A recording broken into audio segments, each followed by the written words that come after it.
Have you ever wondered if one small habit could quietly ruin everything you've built after 70? As we get older, we gain wisdom and experience.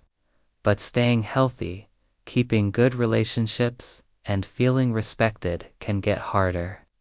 The truth is, once you cross 70, there are a few things that used to seem harmless that suddenly become far more dangerous.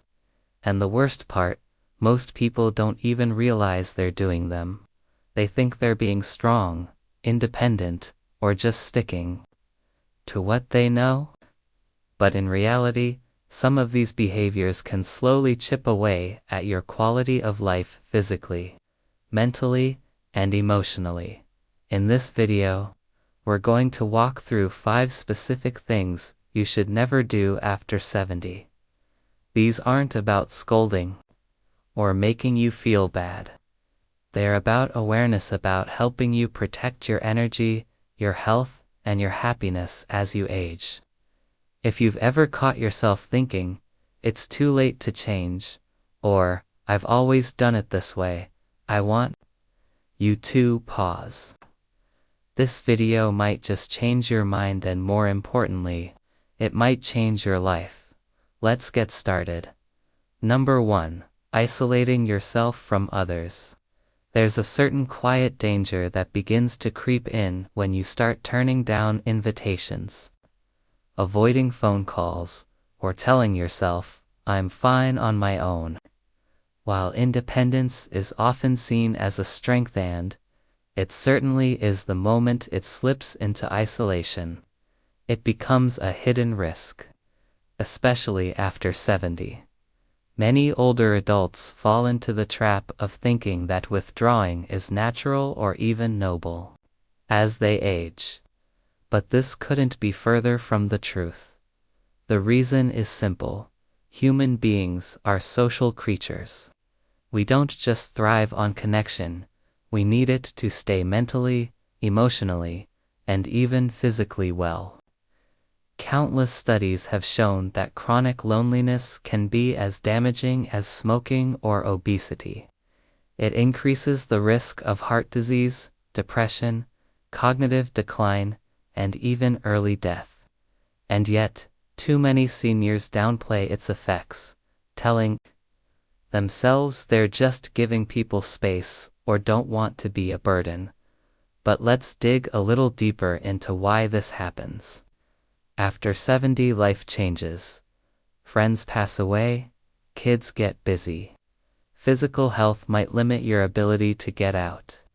And sometimes, after experiencing loss or disappointment, it feels safer to retreat. There's less drama, less rejection, less energy spent.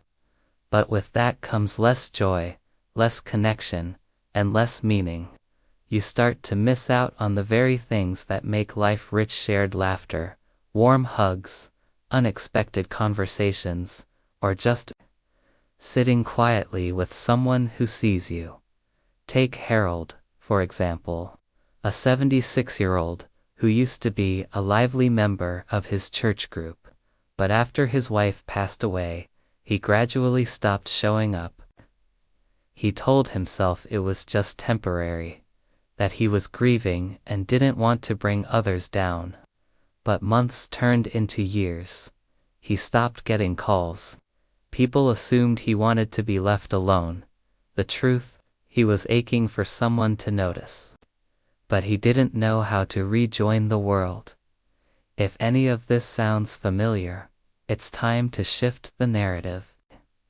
Connection doesn't have to mean constant socializing or being surrounded by people 24/7.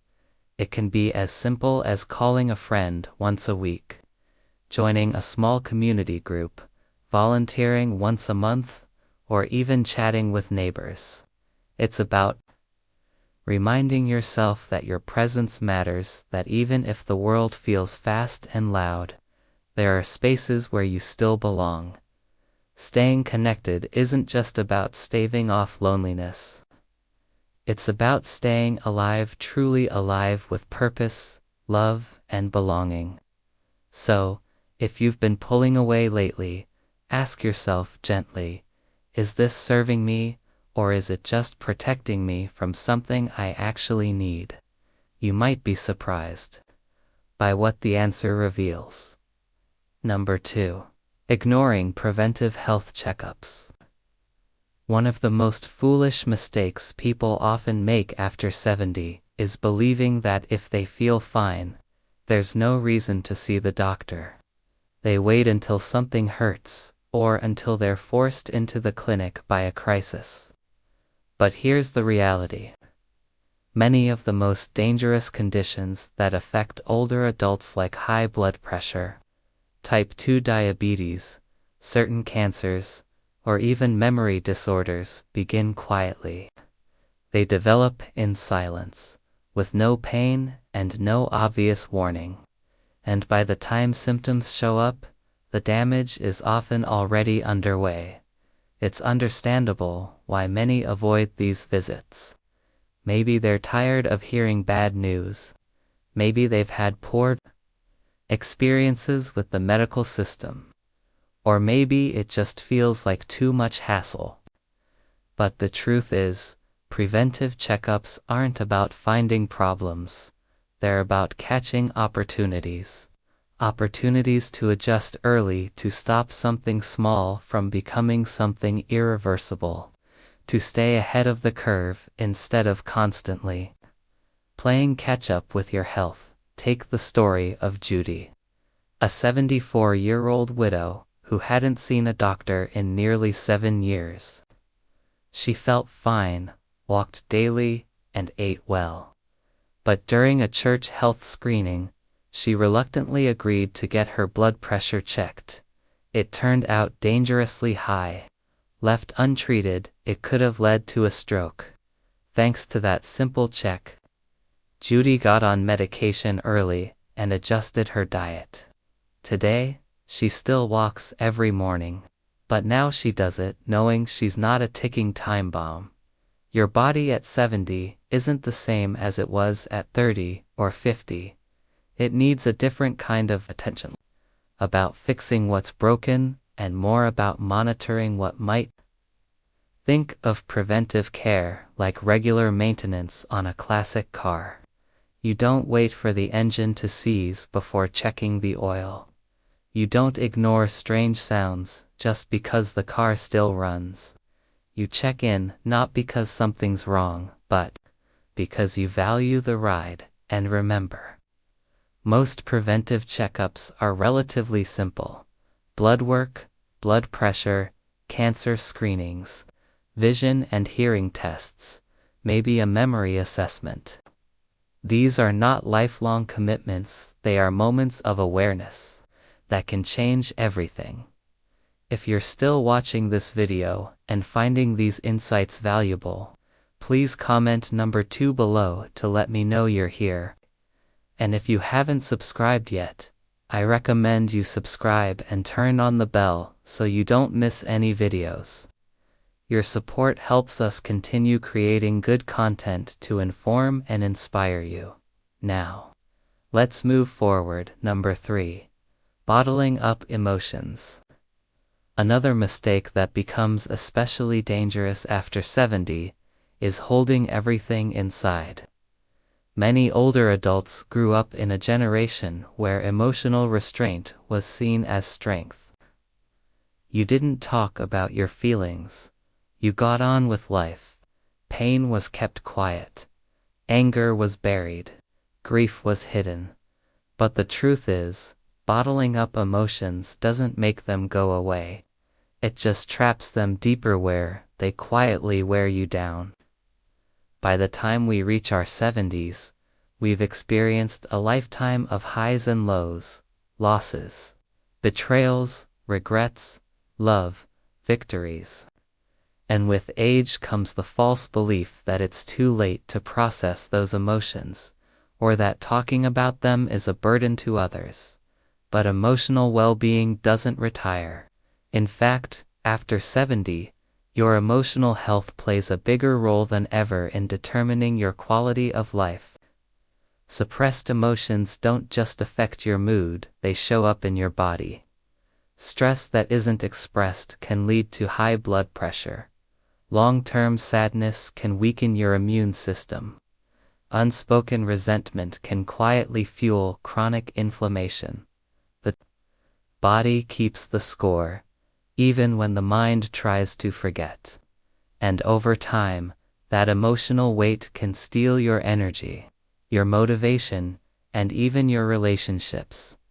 From a psychological perspective, we often avoid expressing emotions because we fear vulnerability. We don't want to appear weak, needy, or overly dramatic.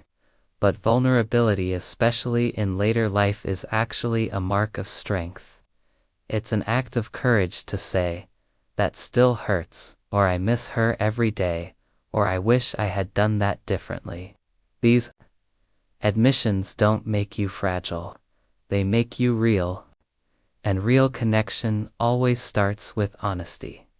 Consider the story of Ron, a 78-year-old veteran who rarely talked about his experiences. For years, he brushed off his nightmares, his flashbacks, his moments of deep sadness. It wasn't until a neighbor invited him to a local support group that he even realized how much he'd been holding inside. He said that first conversation was like letting the air out of a balloon that had been ready to pop today. Ron still carries his past, but it no longer controls him. Whether it's grief over a lost spouse, guilt over mistakes made long ago, or simply the quiet loneliness that sneaks in as friends and routines change, these emotions need room to breathe. You don't have to become a therapist's best friend, but having even one person you can talk to without judgment can change everything. And if that person is a counselor, a friend, a pastor, or even a journal, that's enough, because the truth is, when we name our emotions, we disarm them. When we give our feelings words, we take back control. And in doing so, we free ourselves to feel joy, connection, and peace again, not just survive, but truly live in the years we still have.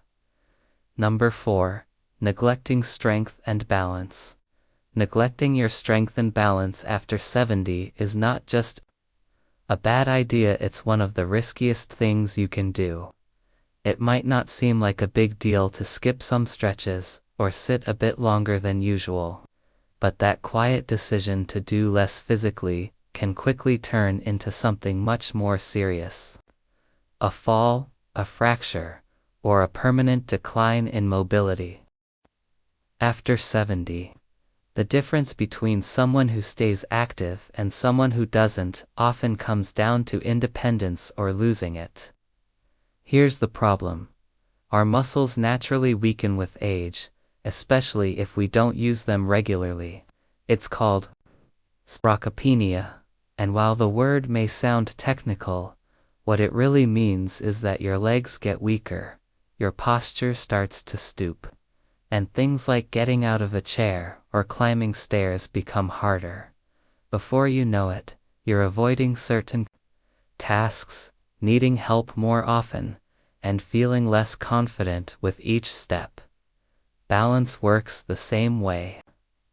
The systems that help us stay upright, our eyes, our inner ears, and our muscles all become less efficient with age. If you don't challenge your balance regularly, you lose the reflexes and strength that protect you from falling, and falls are no joke. They're the leading cause of injury and hospitalization for older adults. Even a short stumble can lead to a broken hip and months of painful recovery. Some never fully recover at all, but it doesn't have to be this way. There's a myth that physical decline is inevitable, and while some changes do come with age, much of it is preventable or, at least manageable, with just a few small, consistent habits. Regular strength exercises, like leg lifts, sit-to stands, or gentle resistance band work can dramatically preserve muscle.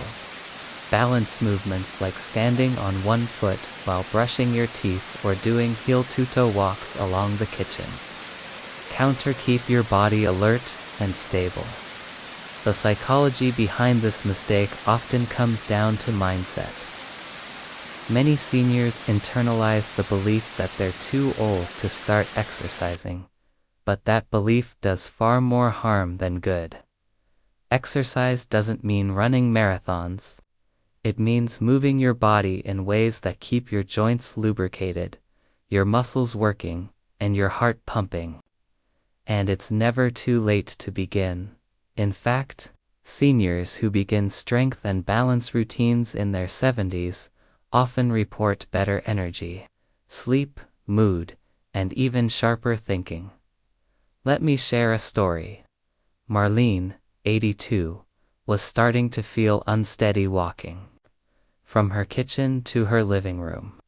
She brushed it off, thinking, well, I'm getting older. That's just how it is. But one day, she tripped on a rug and fractured her wrist. After recovering, she joined a senior fitness group at her local community center. Within 2 months of simple strength and balance exercises, she noticed she was walking taller, steadier, and even sleeping better. She told me she felt 10 years younger and a lot more in control. So take a moment to assess yourself. Do you feel confident in your steps? Are you regularly standing up and sitting down without using your arms? Can you balance on one foot for at least 10 seconds? If not, that's not a sign of failure. It's a signal to start. Because every day you avoid strengthening your muscles or practicing your balance is another day. Your body quietly weakens in ways you might not notice until it's too late. If you're still watching this video and finding these insights valuable, please comment number 4 below to let me know you're here. And if you haven't subscribed yet, I recommend you subscribe and turn on the bell so you don't miss any videos. Your support helps us continue creating good content to inform and inspire you.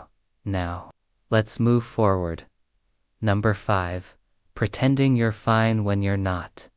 One of the most dangerous things you can do after 70 is keep quiet when something's wrong. You might feel pain in your chest, notice sudden confusion, or realize your memory isn't what it used to be. But instead of speaking up, you wave it off. I'm just tired, or it's nothing. I'll be fine. Sound familiar? This tendency to stay silent doesn't come from weakness. It comes from pride, from habit, from not wanting to be a burden. But the truth is, pretending you're fine when you're not can cost you your health, your independence, even your life. Many seniors grew up in a time when you didn't talk much about your problems. You toughed it out. You didn't want to seem needy. You didn't want to worry your children. But the body after 70 is different. The warning signs it gives us are quieter, more subtle, and easier to miss until suddenly they're not. A dull ache, a small change in balance, a little shortness of breath, these are not things to ignore.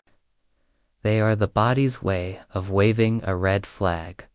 The problem is, the longer you dismiss symptoms or discomfort, the harder it becomes to catch things early, and timing matters. That small pain could be an early heart issue. That moment of dizziness might be the first sign of a blood pressure problem. And forgetting where you put your keys again and again might be more than just aging. It could be the early stages of cognitive decline. When caught early, many of these conditions can be managed, slowed, or even reversed. But if you act like nothing's wrong, you don't give your doctors or yourself the chance to fight back. This habit of silence often ties into our identity. Many older men especially define themselves by their independence. Asking for help feels like giving up control. But real strength isn't in hiding the truth, it's in facing it. Being honest about how you're feeling physically, emotionally, mentally isn't weakness. It's wisdom. It's self-preservation. And it gives the people who care about you the chance to support you in the ways you actually need. Take George, 79, for example. He'd been having chest tightness for weeks but kept brushing it off as indigestion. It wasn't until his daughter insisted he get checked that doctors discovered his heart was under serious strain. He needed immediate intervention. Today, George is doing well, walking daily and eating better than ever. But he often says, "If I had kept pretending I was okay, I might not be here now." So, what's the takeaway? Start listening to your body like you'd listen to someone you love. Pay attention to new pain, fatigue, mood changes, or anything that feels off. Don't wait until it gets worse. Don't hope it'll just go away. And don't be afraid to say something isn't right. Because when you speak up, you're not just protecting your health, you're protecting your future, your relationships, and your ability to keep living on your own terms. This might be the fifth and final mistake we're covering, but in many ways, it's the most important. Because every other point, whether it's about mindset, relationships, finances, or fitness, depends on you being healthy enough to take action. And that starts with being honest with your doctor, your loved ones, and yourself. Final thoughts. Reaching older age brings a lot of changes, some expected, some surprising, and some that make us stop and think. What we've covered today might seem simple on the surface, but each of these 5 points reveals something much deeper about how we approach life after 70. This stage of life isn't about slowing down and fading into the background. It's about becoming more intentional, more aware, and more protective of your time, your energy, and your well-being. If anything in this video struck a chord with you, that's a good thing. Maybe you realize you've been holding on to past regrets, letting them quietly pull at your confidence. Maybe you've been brushing off little health concerns, thinking they're not worth mentioning. Or maybe you've just been going through the motions, not reaching out to old friends, not trying something new, not speaking up when you need help. Whatever the case, today is a reminder that it's not too late, not even close. The biggest trap many seniors fall into is believing that their best decisions are behind them. But what if the wisest, kindest, and most powerful decisions you'll ever make are the ones you still have time to choose now? Like choosing to take care of your health instead of ignoring discomfort. Choosing to forgive yourself instead of punishing yourself. Choosing to reach out instead of retreating. These are small choices, but they have enormous impact not just on you, but on the people who love you. Here's the truth. You are still writing your story. Every day you wake up is a new page, and it doesn't have to look like yesterday. You can set boundaries. You can learn new things. You can change your mind. You can say no to foolish habits and yes to something better. Life doesn't demand perfection. It just asks that you keep showing up with honesty, with hope, and with a willingness to grow. One of the greatest signs of wisdom in older age is the ability to reflect and adapt. It's not about pretending to know everything. It's about staying curious, staying open, and staying brave enough to change what needs changing. That's what separates the truly wise from the merely old. and that's what gives your life richness, no matter what the calendar says. So today, I challenge you. Pick just one of the 5 points we talked about, and ask yourself, how does this show up in my life? Don't let the years behind you cloud the years ahead. Let them inform you, guide you, even humble you, but never stop you. Mom, thank you for joining us today. We'd love to hear from you. Leave a comment below and share one thing you learned today and how you plan to use it in your life. Your thoughts are important to us, so don't hesitate to share them. Reading your comments gives us great motivation and encouragement. If you enjoyed this video and found it helpful, please like, subscribe, and share. Your support helps us continue creating good content to inform and inspire you. Thanks for watching, and we look forward to seeing you in the next video.